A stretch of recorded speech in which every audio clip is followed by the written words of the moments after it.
ओम शांति। 27 फरवरी 2026। बाबा के महावाक्य। मीठे बच्चे, तुम इस कब्रिस्तान को परिस्तान बना रहे हो, इसलिए तुम्हारा इस पुरानी दुनिया कब्रिस्तान से पूरा पूरा वैराग्य चाहिए। प्रश्न। बेहद का बाप अपने रूहानी बच्चों का वंडरफुल सर्वेंट है, कैसे? उत्तर। बाबा कहते, बच्चे, मैं तुम्हारा धोबी हूँ। तुम बच्चों के तो क्या, सारी दुनिया के छी गंदे वस्त्र सेकंड में साफ कर देता हूँ। आत्मा रूपी वस्त्र स्वच्छ बनने से शरीर भी शुद्ध मिलता है। ऐसा वंडरफुल सर्वेंट है जो मन मनाभव के छू मंत्र से सबको सेकंड में साफ कर देता है। ओम शांति। ओम शांति का अर्थ बच्चों को बाप ने समझाया है। अहम आत्मा का स्वधर्म है शांत। शांति धाम जाने के लिए कोई पुरुषार्थ नहीं करना पड़ता है। आत्मा स्वयं शांत स्वरूप शांति धाम में रहने वाली है। हाँ, थोड़ा समय शांत रह सकती है। आत्मा कहती है, मैं कर्मेंद्रियों के बोझ से थक गई हूँ। मैं अपने स्वधर्म में टिक जाती हूँ, शरीर से अलग हो जाती हूँ, परंतु कर्म तो करना ही है। शांति में कहाँ तक बैठे रहेंगे? आत्मा कहती है, हम शांति देश के रहवासी हैं। सिर्फ यहाँ शरीर में आने से मैं टॉकी बना हूँ। अहम आत्मा अविनाशी, मम शरीर है विनाशी। आत्मा पावन और पतित बनती है। सतयुग में 5 तत्व भी सतो प्रधान होते हैं। यहाँ 5 तत्व भी तमो प्रधान है। सोने में खाद पड़ने से सोना पतित बन जाता है। फिर उनको साफ करने के लिए आग में डाला जाता है। इनका नाम ही है योग अग्नि। दुनिया में तो अनेक प्रकार के हठ योग आदि सिखलाते हैं। उनको योग अग्नि नहीं कहा जाता है। योग अग्नि यह है जिससे पाप जलते हैं। आत्मा को पतित से पावन बनाने वाला परमात्मा है। बुलाते हैं, हे पतित पावन, आओ। ड्रामा प्लान अनुसार सबको पतित तमो प्रधान बनना ही है। यह झाड़ है, इनका बीज रूप ऊपर में है। बाप को जब बुलाते हैं, बुद्धि ऊपर चली जाती है, जिससे तुम वर्षा ले रहे हो, जो अब नीचे आया हुआ है। कहते हैं, मुझे आना पड़ता है। मनुष्य सृष्टि का जो झाड़ है, अनेक वैरायटी धर्मों का, वह अब तमो प्रधान पतित है। जड़ जड़ीभूत अवस्था को पाया हुआ है। बाप बैठ बच्चों को समझाते हैं। सतयुग में देवताएं, कलयुग में है असुर। बाकी असुर और देवताओं की लड़ाई लगी नहीं है। तुम इन आसुरी 5 विकारों पर योग बल से जीत पाते हो। बाकी कोई हिंसक लड़ाई की बात नहीं। तुम कोई भी प्रकार से हिंसा नहीं करते हो, कभी किसको हाथ भी नहीं लगाएंगे। तुम डबल अहिंसक हो। काम कटारी चलाना यह तो सबसे बड़ा पाप है। बाप कहते हैं यह काम कटारी आदि मध्य अंत दुख देती है, विकार में नहीं जाना चाहिए। देवताओं के आगे महिमा गाते हैं ना, आप सर्वगुण संपन्न। आत्मा कहती है हम पतित बने हैं, तब तो बुलाते हैं हे पतित पावन आओ। जब पावन है तब तो कोई को बुलाते ही नहीं। उनको स्वर्ग कहा जाता है। यहाँ तो साधु संत आदि कितनी धुन लगाते हैं, हे पतित पावन सीताराम।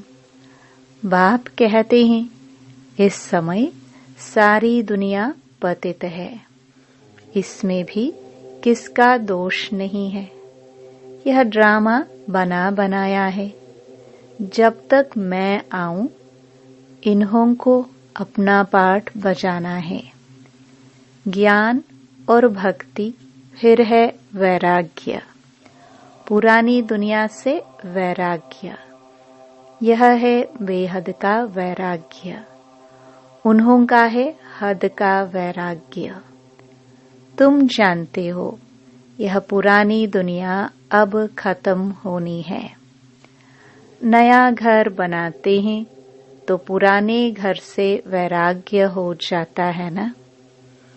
बेहद का बाप कहते हैं अभी तुमको स्वर्ग रूपी घर बनाकर देता हूँ। अभी तो है नरक, स्वर्ग है नई दुनिया, नरक पुरानी दुनिया। अभी पुरानी दुनिया में रह हम नई दुनिया बना रहे हैं। पुराने कब्रिस्तान पर हम परिस्तान बनाएंगे। यही जमुना का कंटा होगा, इस पर महल बनेंगे। यही दिल्ली जमुना नदी आदि होगी। बाकी यह जो दिखाते हैं पांडवों के किले थे, यह सब हैं दंत कथाएं। ड्रामा प्लान अनुसार जरूर फिर यह बनेंगे। जैसे तुम यज्ञ तप दान आदि करते आए हो, फिर भी करना होगा। पहले तुम शिव की भक्ति करते हो, फर्स्ट क्लास मंदिर बनाते हो, उसको व्यभिचारी भक्ति कहा जाता है। अभी तुम ज्ञान मार्ग में हो, यह है अव्यभिचारी ज्ञान। एक ही शिव बाबा से तुम सुनते हो।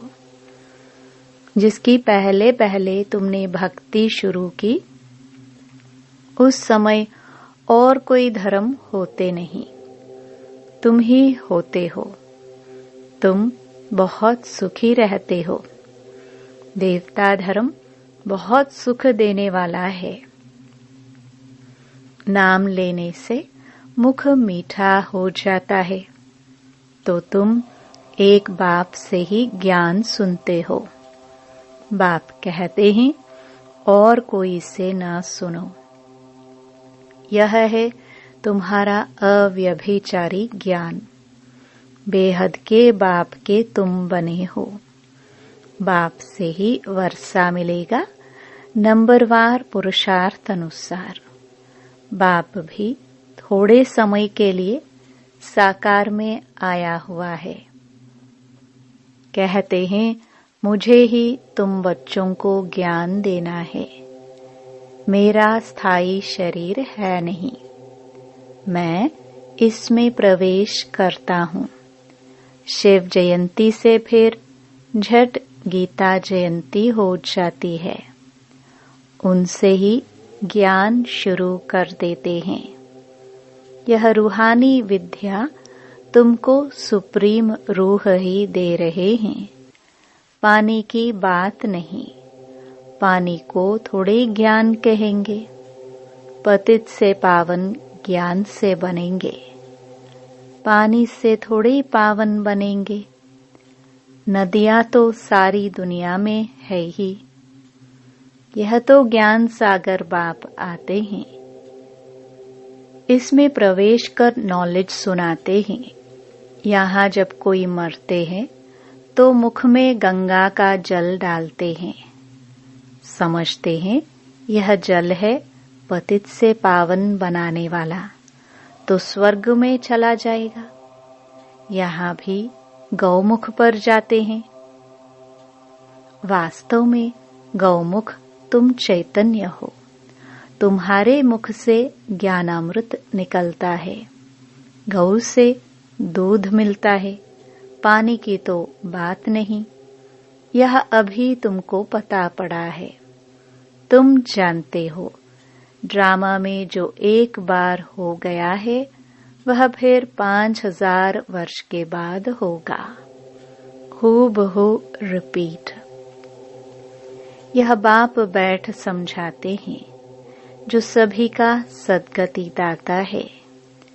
अभी तो सब दुर्गति में पड़े हैं। आगे तुम नहीं जानते थे कि रावण को क्यों जलाते हैं। अभी तुम समझते हो बेहद का दशहरा होना है। सारी सृष्टि पर रावण राज्य है ना। यह सारी जो पृथ्वी है वह लंका है। रावण कोई हद में नहीं रहता। रावण का राज्य सारी सृष्टि पर है। भक्ति भी आधा कल्प चलता है। पहले होती है अव्यभिचारी भक्ति, फिर व्यभिचारी भक्ति शुरू होती है। दशहरा, रक्षाबंधन आदि सब अभी के त्योहार है। शिव जयंती के बाद होती है श्री कृष्ण जयंती। अभी कृष्णपुरी स्थापन होती है। आज कंसपुरी में है, कल कृष्णपुरी में होंगे। श्री कृष्ण थोड़े यहाँ हो सकता। श्री कृष्ण जन्म लेते ही हैं सतयुग में। वह है फर्स्ट प्रिंस। स्कूल में पढ़ने जाते हैं। जब बड़ा होता है तब गद्दी का मालिक बनता है। बाकी यह रास लीला आदि वह तो आपस में खुशी मनाते होंगे। बाकी श्री कृष्ण किसको बैठ ज्ञान सुनाए, यह हो कैसे सकता। सारी महिमा एक शिव बाबा की है, जो पतितों को पावन बनाते हैं। तुम कोई बड़े ऑफिसर्स को समझाओ तो कहेंगे आप राइट कहती हो, परंतु वह और किसी को सुना ना सके। उनकी बात कोई सुनेगा नहीं। बीके बना और सब कहेंगे इनको तो जादू लग गया है। बीके का नाम सुना, बस समझते हैं यह जादू करती होंगी। थोड़ा किसको ज्ञान दो तो कह देते यह बीके जादू लगाती हैं। बस यह तो सिवाय अपने दादा के और किसको मानती नहीं। भक्ति आदि कुछ नहीं करती। बाबा तो कहते हैं किसको मना नहीं करना है कि भक्ति न करो, आपे ही छूट जाएगी। तुम भक्ति छोड़ते हो, विकार छोड़ते हो, इस पर ही हंगामा होता है। बाबा ने कहा है मैं रुद्र ज्ञान यज्ञ रचता हूँ। इसमें आसुरी संप्रदाय के विघ्न पड़ते हैं। यह है शिव बाबा का बेहद का यज्ञ, जिसमें मनुष्य से देवता बनते हैं। गाया हुआ भी है ज्ञान यज्ञ से विनाश ज्वाला प्रज्वलित हुई। जब पुरानी दुनिया विनाश हो तब तो तुम नई दुनिया में राज्य करेंगे। मनुष्य कहेंगे हम कहते हैं शांति हो और यह बीके कहती हैं विनाश हो। बाप समझाते हैं यह सारी पुरानी दुनिया इस ज्ञान यज्ञ में स्वाहा हो जाएगी। इस पुरानी दुनिया को आग लगनी है, नेचुरल कैलामिटीज भी आएगी, विनाश तो होना ही है। सरसों मुआफिक सब मनुष्य पीसकर खत्म हो जाएंगे, बाकी आत्माएं बच जाएंगी। यह तो कोई भी समझ सकते हैं, आत्मा अविनाशी है। अभी यह बेहद की होलिका होनी है जिसमें शरीर सब खत्म हो जाएंगे, बाकी आत्माएं पवित्र बन चली जाएंगी। आग में चीज शुद्ध होती है ना, हवन करते हैं शुद्धता के लिए। वह सब है जिस्मानी बातें। अभी तो सारी दुनिया स्वाहा होनी है। विनाश के पहले जरूर स्थापना हो जानी चाहिए। किसको भी समझाओ तो पहले बोलो स्थापना फिर विनाश। ब्रह्मा द्वारा स्थापना। प्रजापिता तो मशहूर है ना, आदि देव और आदि देवी। जगदम्बा के भी लाखों मंदिर हैं, कितने मेले लगते हैं। तुम हो जगदम्बा के बच्चे, ज्ञान ज्ञानेश्वरी, फिर बनेंगे राज राजेश्वरी। तुम बहुत धनवान बनते हो, फिर भक्ति मार्ग में लक्ष्मी से दीपमाला पर विनाशी धन मांगते हैं। यहाँ तो सब कुछ मिल जाता है। आयुष्मान भव, पुत्रवान भव। तुम जानते हो हमारी आयु 150 वर्ष की रहती है। बाप कहते हैं जितना योग लगाएंगे उतना आयु बढ़ती रहेगी। तुम ईश्वर से योग लगाकर योगेश्वर बनते हो। मनुष्य तो हैं भोगेश्वर। कहाँ भी जाता है विकारी मोत पलती कपड़ धोए। बाप कहते हैं मुझे धोबी भी कहते हैं। मैं सब आत्माओं को आकर साफ करता हूँ, फिर शरीर भी नया शुद्ध मिलेगा। बाप कहते हैं मैं सेकंड में सारी दुनिया के कपड़े साफ कर लेता हूँ। सिर्फ मनमनाभव होने से आत्मा और शरीर पवित्र बन जाएंगे। छू मंत्र है ना, सेकंड में जीवन मुक्ति। कितना सहज उपाय है। बाप को याद करो तो पावन बन जाएंगे। चलते फिरते सिर्फ बाप को याद करो, और कोई जरा भी तकलीफ तुमको नहीं देता हूँ। सिर्फ याद करना है। अभी तुम्हारी एक एक सेकंड में चढ़ती कला होती है। बाप कहते हैं मैं तुम बच्चों का सर्वेंट बन आया हूँ। तुमने बुलाया ही है, हे पतित पावन आओ, आकर हमको पावन बनाओ। अच्छा बच्चे आया हूँ तो सर्वेंट हुआ ना।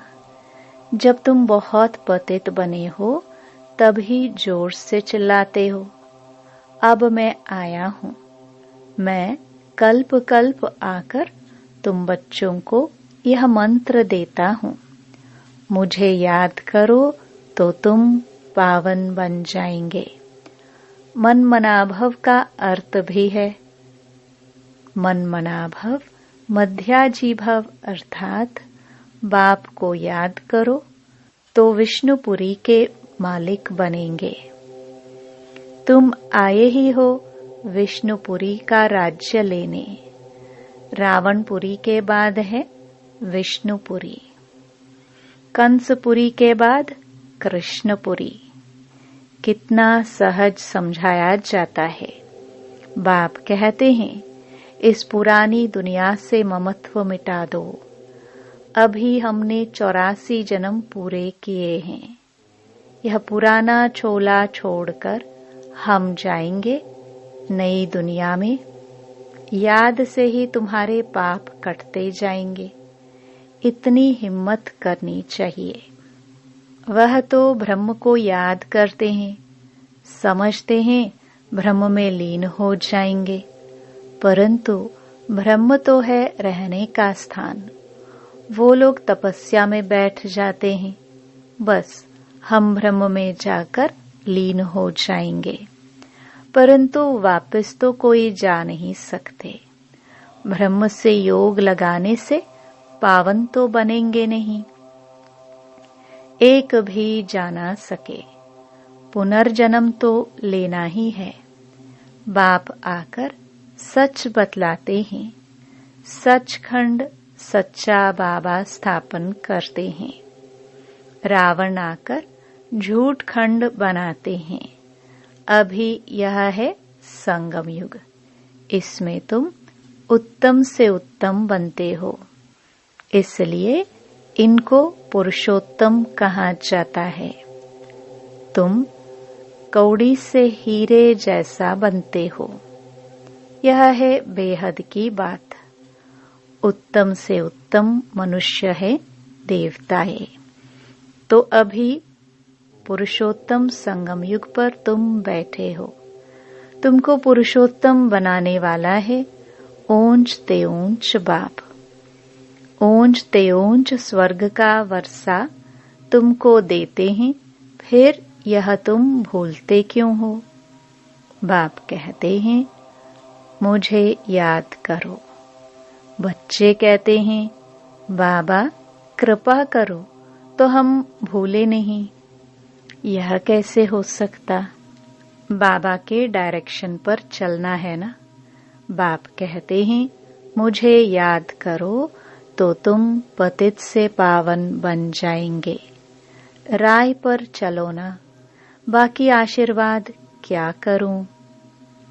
अच्छा, मीठे मीठे सिखिलदे बच्चों प्रति माता पिता बाप दादा का याद प्यार और गुड मॉर्निंग। रूहानी बाप की रूहानी बच्चों को नमस्ते। धारणा के लिए मुख्य सार। पहला, बाप के हर डायरेक्शन पर चलकर स्वयं को कौड़ी से हीरे जैसा बनाना है। एक बाप की याद में रह स्वयं के वस्त्रों को स्वच्छ बनाना है। दूसरा, अब नए घर में चलना है, इसलिए इस पुराने घर से बेहद का वैराग्य रखना है। नशा रहे कि इस पुरानी कब्रिस्तान पर हम परिस्तान बनाएंगे। वरदान। रहम की दृष्टि द्वारा घृणा दृष्टि को समाप्त करने वाले नॉलेजफुल भव। जो बच्चे एक दो के संस्कारों को जानकर संस्कार परिवर्तन की लगन में रहते हैं, कभी यह नहीं सोचते कि यह तो है ही ऐसे। उन्हें कहेंगे नॉलेजफुल। वे स्वयं को देखते और निर्विघ्न रहते हैं। उनके संस्कार बाप के समान रहम दिल के होते हैं। रहम की दृष्टि घृणा दृष्टि को समाप्त कर देती है। ऐसे रहम दिल बच्चे कभी आपस में खिटखिट नहीं करते। वे सपूत बनकर सबूत देते हैं। स्लोगन। सदा परमात्म चिंतन करने वाले ही बेफिक्र बादशाह है। उन्हें किसी भी प्रकार की चिंता नहीं हो सकती। ये अव्यक्त इशारे। एकता और विश्वास की विशेषता द्वारा सफलता संपन्न बनो। स्व उन्नति और सेवा की उन्नति दोनों में एक ने कहा, दूसरे ने हाँ जी किया। ऐसे सदा एकता और दृढ़ता से बढ़ते चलो। जैसे दादियों की एकता और दृढ़ता का संगठन पक्का है, ऐसे आप रत्नों का भी संगठन पक्का हो। तो संगठन की शक्ति जो चाहे वह कर सकती है। संगठन की निशानी का यादगार है 5 पांडव। ओम शांति।